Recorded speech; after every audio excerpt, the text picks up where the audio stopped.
Hello, everyone. Tonight we're stepping into a Christmas Eve that looks perfect from the outside firelight, dancing glasses, clinking the scent of cinnamon and roast in the air. But if you lean in just a little closer, you'll notice something else.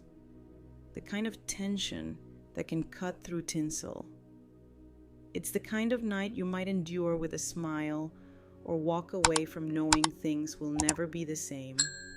So, before you get comfortable, take a moment to like the video and subscribe, but only if you truly enjoy what I do here.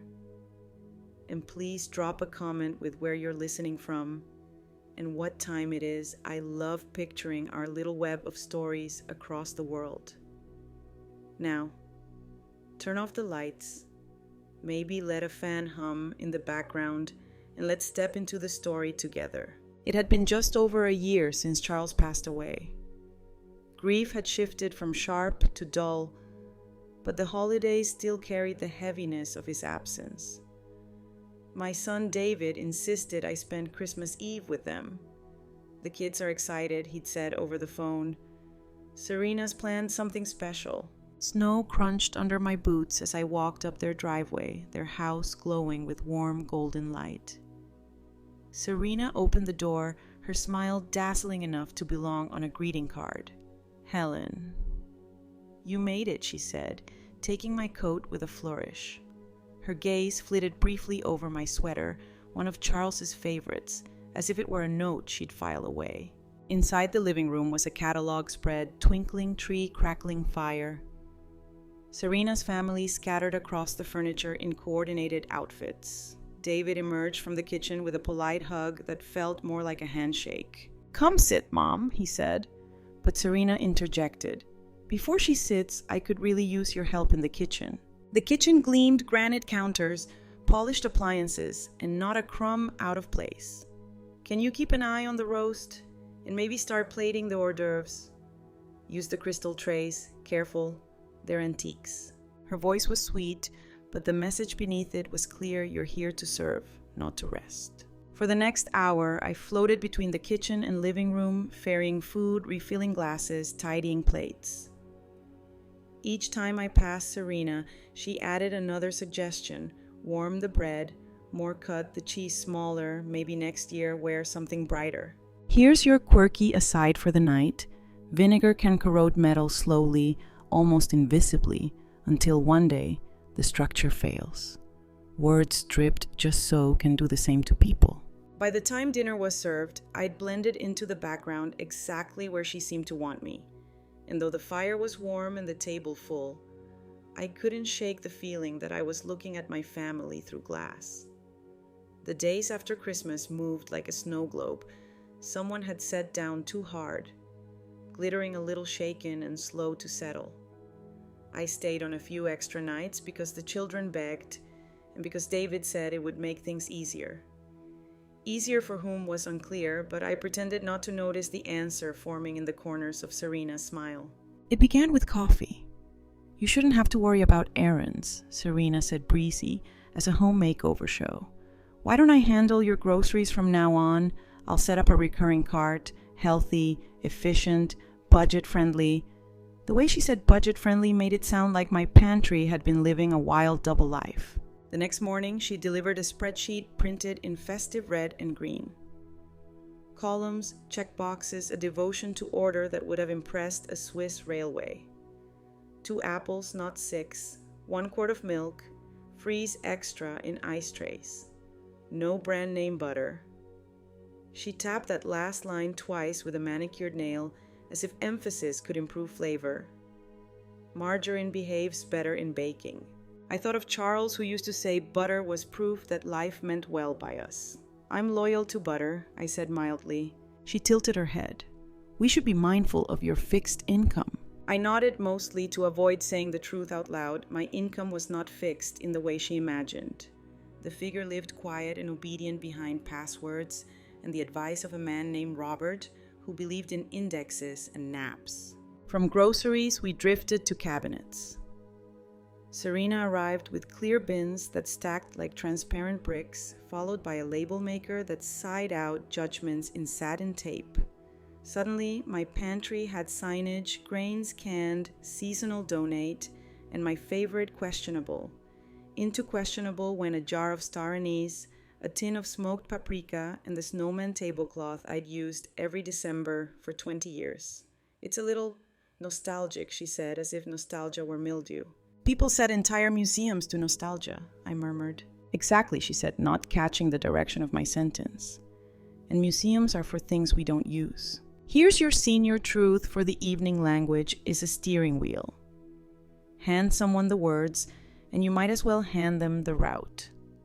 Help can mean control in the right mouth. Daniel tried for the role of mediator without ever leaving the neutral zone. She's just trying to help Mom, he said, measuring his tone like he was using a teaspoon for feelings. You know Serena, systems calm her. Systems are fine, I said. I just prefer them not to be installed on my life like an app I didn't request. Serena's reach extended into my phone anyway. Let's set reminders, she chirped, taking it before I could protest. Ping thermostat 68 after 9 p.m. Ping senior discount day, Wednesday, stick to essentials. Ping unplug toaster, phantom draw. I pictured little ghosts draining pennies from my outlets and almost laughed. Then I opened the cupboard and found my Earl Grey nudged behind a box of thrifty breakfast blend. I moved the Earl Grey back to the front, a small teacup-sized rebellion. The car was next. I worry about you driving, Serena said. Repairs are unpredictable. Insurance is a lot. There's a bus stop near your street. I made you a schedule. She held up a laminated chart, decorated with clip art leaves, the sort of cheerful that arrives pre-exhausted. My legs like the pedals they know, I said, and she smiled like I'd said something quaint about rotary phones.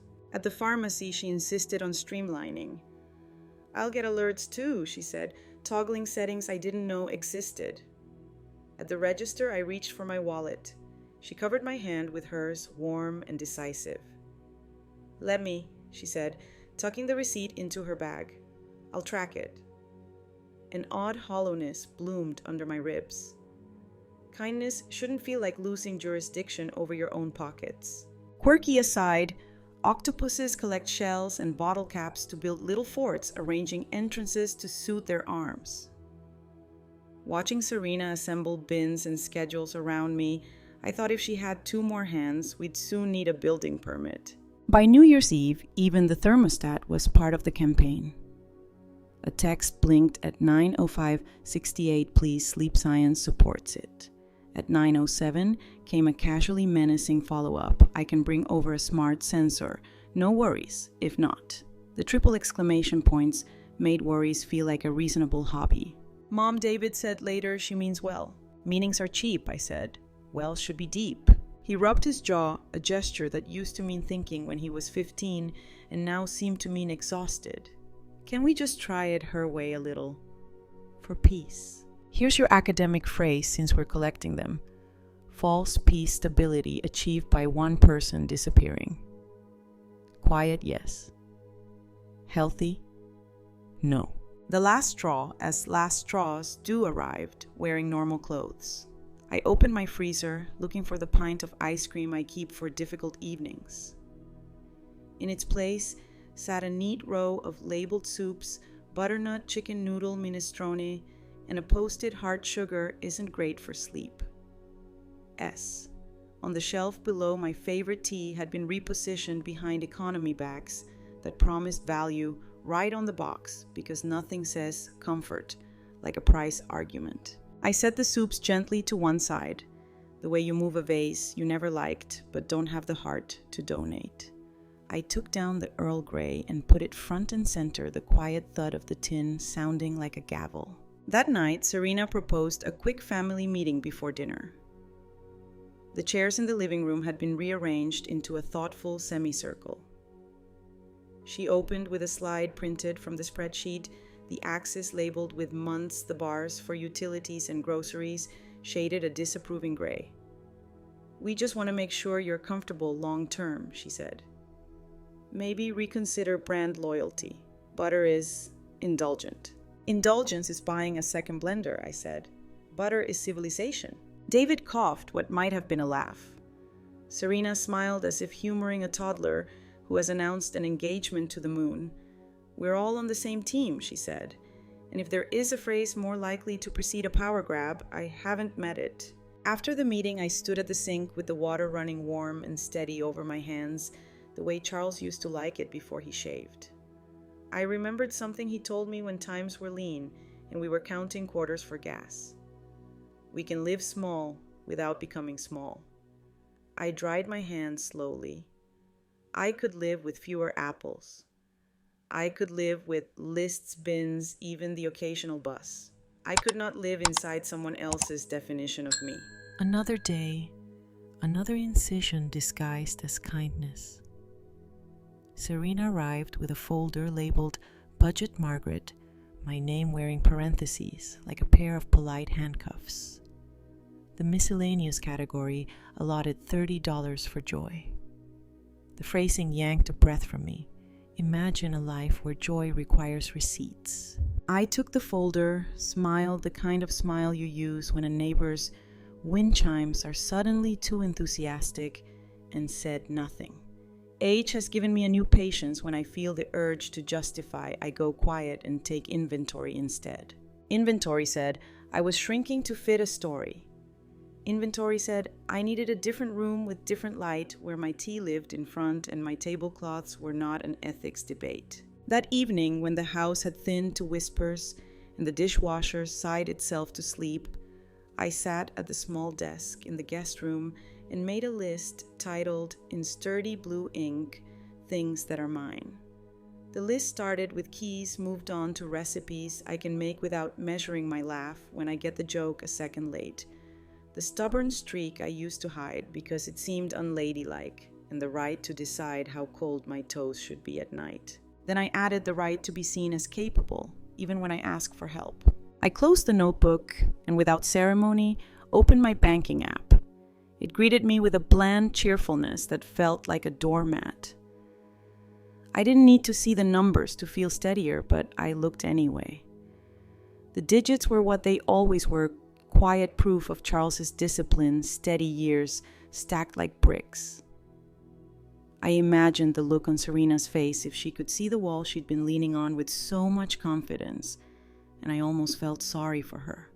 Almost. I brewed Earl Grey and took the first sip standing in the dark kitchen hand on the cool edge of the counter. The house was so still I could hear the clock over the mantel. In that soft silence, I promised myself 2 things I wouldn't argue with anyone about, butter again, and I would stop letting help write my biography. Quirky aside to close the loop, homing pigeons can find their way across miles by sensing the Earth's magnetic field, an invisible compass they're born with. Sitting there in the dim, I felt mine swing north. Not dramatic, not loud, just certain. It was one of those pale January mornings when even the sun seems reluctant to commit. My throat was scratchy, my head thick, and the familiar rattle in my sedan had graduated from quirky to concerning. My prescription bottle held exactly 2 pills. The refill text from the pharmacy had been pinging me since yesterday, and my energy was about as sturdy as wet tissue paper. I tried David first, straight to voicemail. Left a brief message. Waited an hour. Tried again. Same. Finally, I called Serena. Helen, hi, she answered, bright as a hostess greeting a late guest. Sorry to bother you, I said. I'm not feeling well and my car's acting up. Could you run me to the pharmacy? 10 minutes in and out? A beat of silence. Then, today's really full. I've got yoga at 11 lunch with Karen. Then I'm taking the kids to look at recital outfits. Could you call a rideshare? I don't have the app, I said, trying to keep my tone neutral. Well, maybe David can take you this evening, she replied, already half checked out of the conversation. 2 hours passed. No call. The ache behind my eyes was turning into a drumbeat. I dialed her again. Serena, could I borrow $10 until Friday? I'm just short for the pharmacy. This time her silence had edges. You're asking me for money. $10, I repeated. I'll return it Friday. Her voice dropped half an octave. Helen, you're an adult. If you need cash, you can work for it. There's a grocery store down the street. Seniors bag groceries all the time. Don't make us your emergency fund. There it was, the kind of sentence you can't unhear. Serena, I said quietly, you're going to regret saying that. She gave a short, brittle laugh. Is that a threat? A prediction, I said, and ended the call. Here's your senior truth small requests. Our honesty tests. Fail them, and the score sticks. Academic phrase of the day: reveal preference when people's choices show their priorities more clearly than their words ever could. I stood for a long moment, letting the silence sort itself. Then I rinsed my mug, folded the dish towel, and went to the desk in my bedroom. From the bottom drawer, I pulled out a thick envelope with Charles's handwriting. The last time we talked about money, it was 3 weeks before he died. The hospital room smelled faintly of antiseptic and chamomile tea. I've invested steadily, quietly, he told me, his hand warm over mine. Index funds, real estate. Nothing flashy. It's grown more than we'll ever spend. Promise me you won't tell anyone until you have to. You'll see the truth of people faster, without a price tag on your head. I'd promised. And I'd kept that promise so well, even I sometimes forgot the truth. $8.1 million in assets quietly compounding. Quirky aside, certain desert plants bloom only after a long drought or sudden shock stress wakes them. That morning, Serena's words were my shock. I opened my laptop, logged into the bank, and confirmed what I already knew. I wasn't the one short on resources. I was just short on patience for being underestimated. The next morning, I called Robert Lane Charles's longtime financial advisor. He still had that warm, slightly gravelly voice that made numbers feel like something you could sip slowly. Robert, I said, I need a realtor. Discreet. Someone who understands cash deals and fast turnarounds. There was a pause, then a low chuckle. So you've decided to change the scenery. Let's call it strategic relocation. By lunchtime, I had the number for Camille Hart, a realtor with a reputation for closing deals before the paint on the for sale sign dries. We met the next morning at a coffee shop, and I liked her immediately. She listened more than she talked, asked the right questions, and didn't flinch when I said all cash. I want light privacy and a garden, I told her.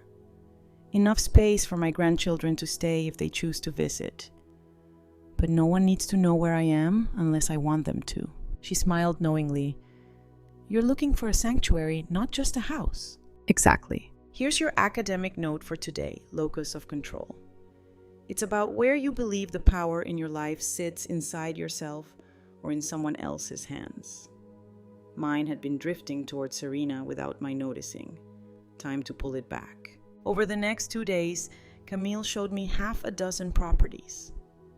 The 6th was it, a brick colonial with sunlit rooms, a kitchen that felt like it could heal old wounds, and a garden just wild enough to feel alive. I made an offer before we even left the driveway. Quirky aside, hermit crabs will wait months for the right shell to become available, ignoring others that don't quite fit. Standing in that living room, I knew I'd found my shell.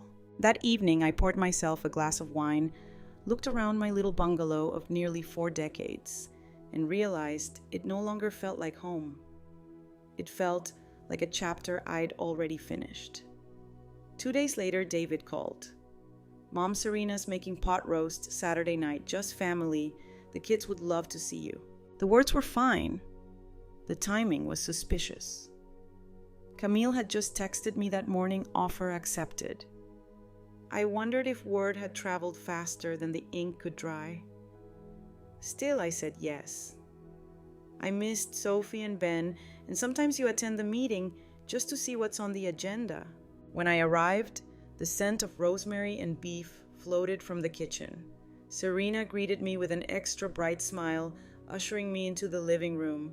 That's when I noticed them, a woman in a tailored navy suit with a thick binder on her lap, and a man in a gray blazer flipping through a clipboard. "This is Claire Morton from Silver Years Consulting," Serena said, "and Dr. Thomas Avery, a geriatric specialist. We thought we'd have a chat before dinner." I glanced at the table it was set, but no food in sight. No kids either. Dr. Avery gestured to a single chair placed across from the others. "We just want to discuss your long-term safety and decision-making capacity." Claire smiled with professional pity. "We've helped families navigate this before guardianship, financial oversight, healthcare proxies." I stayed standing. I came here for dinner with my family, not an evaluation. Serena's tone sharpened. "Helen, this is for your own good. We're worried about you," David added. "Maybe just hear them out, Mom." Academic phrase for the night, false dilemma. They were presenting two choices as if they were the only ones submit to their control or spiral into danger. After a few more pointed questions about my bank accounts and medical history, Claire finally used the word they'd been circling, guardianship. I almost smiled. So the pot roast was just bait. Serena's eyes flashed. "If you walk away, we'll have no choice but to move forward legally." I looked at David. "Do you agree with this?" His gaze dropped. "We just want to protect you." "No," I said. "You want to control me. That's not the same thing." Quirky aside, certain glass will shatter into perfect cubes if struck in just the right spot. That night, they found my spot. The difference was I knew exactly how to put the pieces to use. The following Monday, I was in Camille's office signing closing documents. By noon, the Colonial was mine garden sunlight and every square inch of privacy included. The wire transfer moved so silently, you'd never guess it was the sound of a door closing behind me and another opening wide. "Do you want to start moving this week?" Camille asked, sliding the keys across the desk. "Tomorrow, if the movers can manage it," I said. "Full packing service. Wrap every dish like it belongs in a museum." My next call was to Angela Rivera, an estate attorney Robert Lane had recommended. Angela had the kind of gaze that made you feel like she'd already run a background check on your problems. After I told her about the guardianship ambush, she leaned back. "We'll lock everything down. Revocable trust for your assets, separate. Education trusts for Sophie and Ben, and healthcare proxies, naming someone you trust completely, preferably not in the same household as Serena. Academic note for the day, preventive law building legal safeguards before the fight reaches a courtroom." That afternoon, I started sorting the bungalow. Boxes labeled in my handwriting stacked against the wall. Kitchen, good china, bedroom, essentials pantry, tea in front. The snowman tablecloth Serena had banished to questionable went into the take pile with a small smile from me. By Thursday, I had a new car in the driveway, a smooth, quiet sedan in deep blue.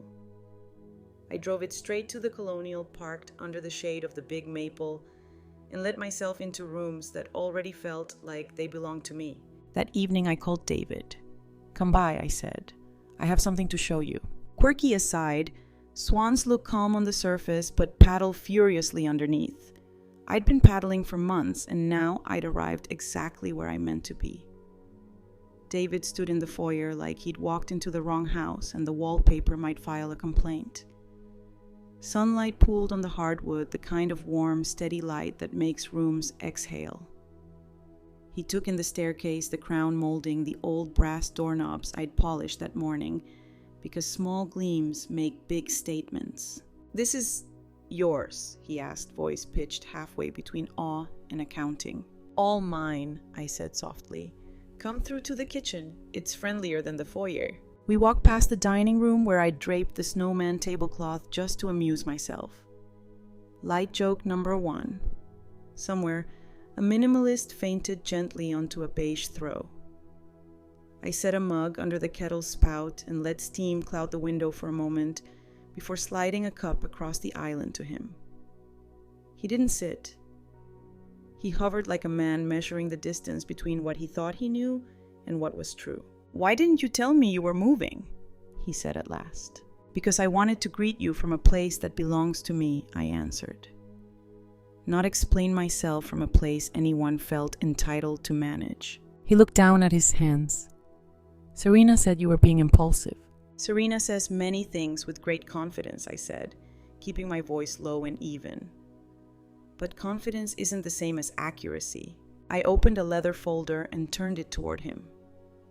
Trust papers, healthcare proxies, the tidy architecture of a life that now had signed beams. I worked with an attorney. The assets are in a revocable trust. I'm trustee while I'm well. If I can't be Marion follows. Not you. Not Serena. His eyes flicked to mine, quick hurt passing through. You don't trust me. I don't trust the way Serena treats me when she thinks there's no cost, I said. That's different and you know it. He swallowed, nodded once, then tried again at a different angle. How much are we even talking about? Enough to live without price tags and to help where it matters, I said. And enough to make bad behavior very convenient if I let it. I let the folder sit there like a quiet bell. 8.1, give or take the market's mood. He let out a breath that was almost a laugh. 8 million. Charles was a patient man with boring investments, I said. Boring is a kind of genius. He sipped finally. The mug steadied his hands. Why keep it secret? Because your father asked me to, I said, and let the truth land with its own weight. He wanted me to see people clearly without the glare of money in their eyes. It worked. We stood in a gentle silence while the fridge hummed and the clock clicked its polite seconds. So what happens now? He asked. Now, I said, sliding another folder toward him. We talk about your children. There are education trusts for Sophie and Ben. Tuition paid directly to their schools when the time comes. When they're 25, each receives a modest housing stipend and a cushion to start a life, no parental interference, no processing fee disguised as advice. He exhaled again, something between relief and alarm. How much? Enough that their future isn't a bargaining chip in anyone's arguments, I said. Not lottery win wild. Foundation strong. He nodded slowly, eyes glossing the clauses. And Serena has no access, I said. That's not punishment. That's design. Here's your academic phrase for the evening moral hazard when people behave recklessly because they'll be shielded from the consequences. If I tied my money to your marital harmony, I'd be encouraging risk I don't want to fund. He pressed his lips together, then tried a smile that didn't quite make it. You sound like Dad when he'd turn off the TV during a commercial and say, "We're not letting slogans make the decisions." Your father had many unglamorous superpowers, I said. Turning off noise might have been his favorite. David finally sat, hands wrapped around the mug. The light had shifted a little. The maple outside threw leaf shadows like lace across the floor. Mom, he said quietly, I'm sorry about the dinner. The ambush. Guardianship is not a word you trip over on your way to the roast, I said. It's the kind of word you print, rehearse, and plan for. I won't forget that. I know. He stared at the steam. Serena thought. I know what Serena thought I said, and softened it with a breath. My senior truth for you, David, boundaries are not punishments. They're instructions for how to love me without breaking me. He closed his eyes. When he opened them, I saw the boy who once cried because a goldfish died, and the man who now wanted every problem to have an interface. Is there any way back, he asked. For me, I mean.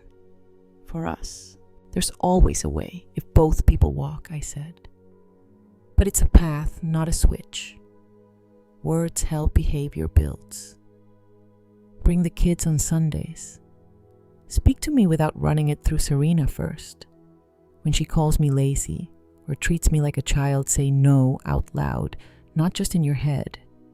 That would be a start. He nodded slowly, like each vertebra needed permission. She was unkind. She was efficient about her interests, I said. That's different from care. He set the mug down. You'll really let me bring the kids? Every Sunday you want, I said. They'll learn this house smells like cookies. And the rules are simple. Kindness, up front, Earl Grey, in front. Light joke, number 2. I'm aware that tea placement isn't a universal moral code, but in this kitchen, it's at least a local ordinance. We walked the house together, Then, not as tour guide and tourist, but as two people seeing what might still be possible.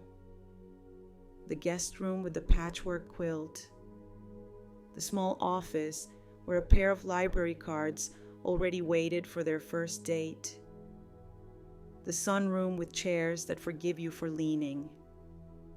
He paused at a framed photo of Charles and me in the old backyard, laughing at some private joke the camera missed. He touched the edge of the frame with 2 fingers. "I miss him," he said. "So do I," I answered. "That's a true thing we still share." Quirky aside for the day, homing pigeons use tiny crystals of iron in their beaks to sense Earth's magnetic field, an invisible map built into the body. In the quiet between us, I could feel mine pointing home again, not to an address, but to a posture, tall, kind, unbudgeable. Back in the kitchen, he checked his phone. Serena's name pulsed across the screen like a fire alarm. He didn't answer. He looked at me instead. "If I tell her about the trust, she'll react." "She'll perform," I said. "Let her. You don't need to curate my experience. You only need to choose yours." He pocketed the phone. "I can do Sundays." "Good," I said, and meant it. "I'll make extra cookies. Ben likes the ones with too many chips." He smiled for real, then brief and boyish. He does. We stood. I walked him to the door, and the house did that lovely thing houses do when they decide you belong. They held us without echo. On the threshold, he hesitated. "Mom?" Yes. "Thank you for not slamming the door." "I'm installing better hinges," I said. Light joke number 3. Someday, I'll bill him for all these metaphors. It'll swing the right way when the right people push. He stepped onto the porch, looked back once, and then down the walk to his car. After the engine noise thinned into the afternoon, I closed the door gently and leaned my forehead against the cool wood. The kettle clicked off behind me like a small round of applause. I took my own mug to the sunroom and sat where the light made the Earl Grey look amber. The garden held a steady green. Far off a lawnmower hummed a lazy baritone. I thought of Charles, of index funds and naps, and the quiet courage of not needing credit for loving someone well. I whispered, "It's working into the empty room, because some updates are for the dead and the living equally." The house settled. The truss binder on the shelf looked like a spine. My breath matched the fan's easy rhythm. And for the first time in a long time, I felt the clean relief of steering from the seat I actually occupy. Serena called the next morning, her voice dipped in the kind of sweetness that leaves a film on your teeth. "Helen, darling," she began. "David told me about your gorgeous new place. I can't wait to see it. Maybe we could stop by with the kids this week." "David's welcome with the kids any Sunday," I said, pouring tea. "But I think you and I could use a little space." A delicate pause. "I hope you're not misinterpreting concern as control." "Serena," I said evenly, "concern doesn't stage a guardianship ambush before dinner." She laughed, a practiced, airy sound. "I just want to make sure you're secure now. You know we could help manage things for you." "That won't be necessary," I replied, already picturing my attorney Angela Rivera smiling at that line. "Here's your academic phrase for this section commitment device. A structure you put in place to prevent your future self or anyone else from making choices you'll regret." The trusts I was finalizing were exactly that. Later that morning, Angela arrived with a leather folio and her no-nonsense energy. "Education trusts for Sophie and Ben are ready," she said. "Tuition paid directly to institutions. They get a modest lump sum at 25. Parents have no access." "Perfect," I said. "And the letters?" She slid 2 envelopes across the table. Inside, my own handwriting told each child the same thing: they were loved, thought of, and planned for. I added 1 line to both: "You were never a burden. You were always a choice." While Angela notarized signatures, my phone buzzed. "David." "Mom," he said, "Serena's upset. She feels cut out." "I funded the trust this morning," I said. "That's the opposite of cutting her children out." He hesitated. "She meant us." "I know." Quirky aside, octopuses have 3 hearts, but one stops beating when they swim. Sometimes you have to choose your mode of travel and who comes along. By afternoon, the documents were signed, sealed, and resting in my desk drawer. I made tea, set the snowman tablecloth on the dining table just to make myself smile and let the house be exactly as I wanted it, untouched, unapologetic mine.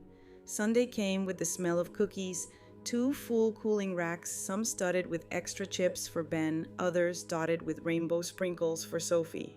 The kettle hummed in the background, and sunlight poured across the kitchen floor like it had an invitation. At 2 sharp, David's car pulled in. The kids bounded up the path, voices overlapping as they told me about school, a neighbor's new puppy, and the mystery of who'd been stealing markers from Sophie's art class. I ushered them into the kitchen, poured milk, and slid their personalized cookies across the counter. David lingered at the doorway, hands in his pockets. "Thanks for having us," he said. "The kids are always welcome," I replied, meeting his eyes just long enough for him to know the welcome had boundaries. The afternoon was a pleasant jumble of domino towers and giggles. Felicia Nocerina was conspicuously absent. I didn't ask why. When they were leaving, Sophie slipped me a folded note. "Read it later," she whispered. Once the car's engine faded down the street, I opened it. "Dear Grandma, I like your new house. It feels happy. I hope we can have a sleepover here one day. I don't care if there's a TV in my room. I just want to be with you. Love, Sophie." I placed the note on the counter and rested my hand over it. Quirky aside, some seeds lie dormant until the right conditions wake them.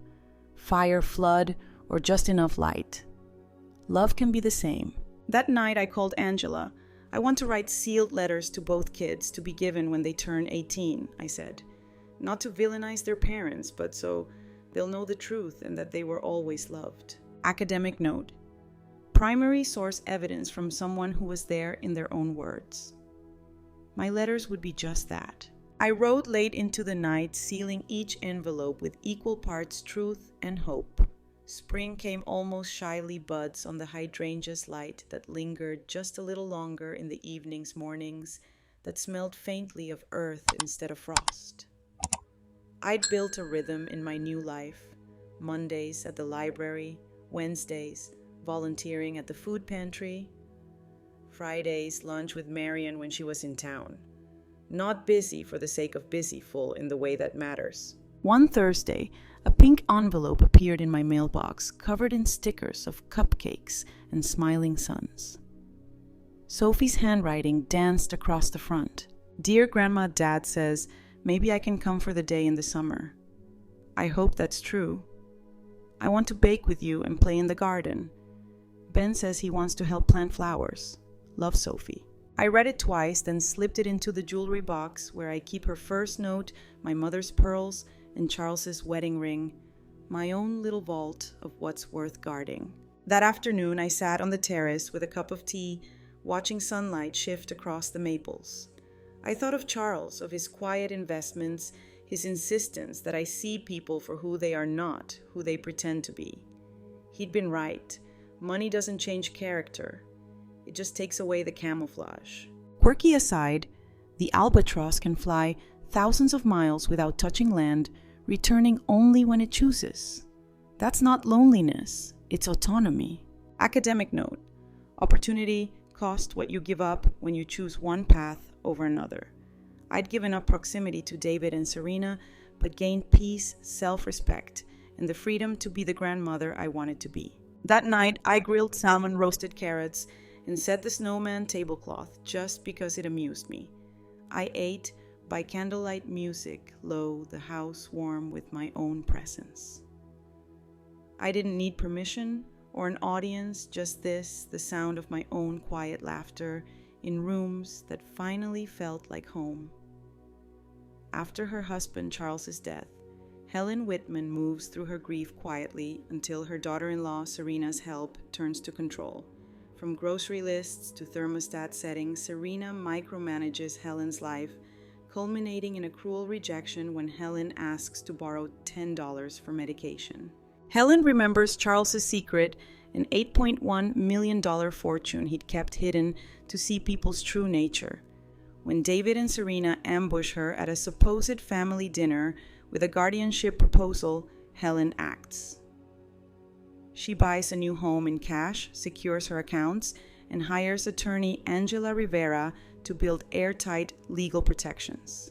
She establishes trusts for her grandchildren, Sophie and Ben, education paid directly, lump sums at 25, no parental access. David is shocked. Serena tries charm to regain control, but Helen holds her boundaries. She keeps the children welcome through David while limiting contact with Serena.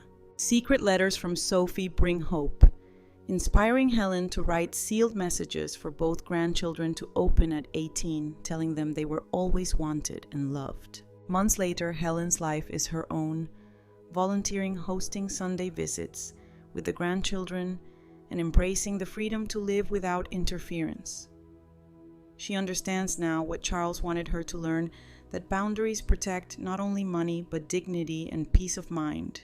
Her days are full in the right ways, her home a place of warmth and choice. And as she sets her table with the once dismissed snowman cloth, she knows she's built something worth passing down, not just wealth, but the example of a life lived on her own terms.